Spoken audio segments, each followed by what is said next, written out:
बाड़ू ए धरती मैया धन्यवाद तोहरे सकतिया हो। धन्यवादू हे धरती मैया धन्यवाद तोहरे सकतिया हो।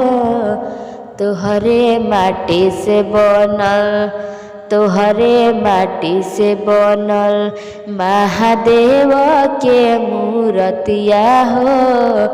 तोहरे माटी से बनल शिव गुरु के मूर्तिया हो। तोहरे माटी से बनल रूप देखी भाग जाला दुखावा बलैया। लागता कि मूर्ति से हंस दिहे गुरु। लागता कि मूर्ति से बोले दिहे गुरु। रूप देखी भाग्य जाला दुखावा बलैया। माथे पसो भेला जटवा ओ हमें बहेल गंगा धारावा हो। जटा से बहे गंगा धार गाला में शोभेला नगवा हो।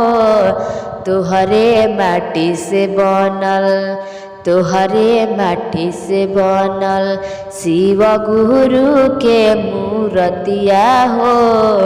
तोहरे माटी से बनल देव दुर्गा के मूर्तिया हो। तोहरे माटी से बनल पहिला में दाया मांगी दूसरा में चारा चा तीसरा में नमः शिवाय से कैनी पड़ना मामा।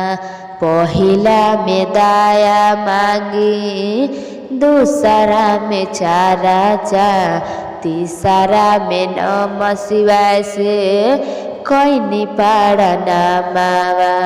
अरे माथे पसो भेला जटावा ओ हमें बहेला गंगा धारावा हो। तोहरे माटी से बनल महादेव के मूर्तिया हो। तोहरे माटी से बनल शिव गुरु के मूर्तिया हो। तोहरे माटी से बनल। तो दोस्तों, अगर मेरे वीडियो पर पहली बार आया है तो मेरे चैनल को सब्सक्राइब करें, लाइक करें, कमेंट करें। ऐसे ही गाना सुनने के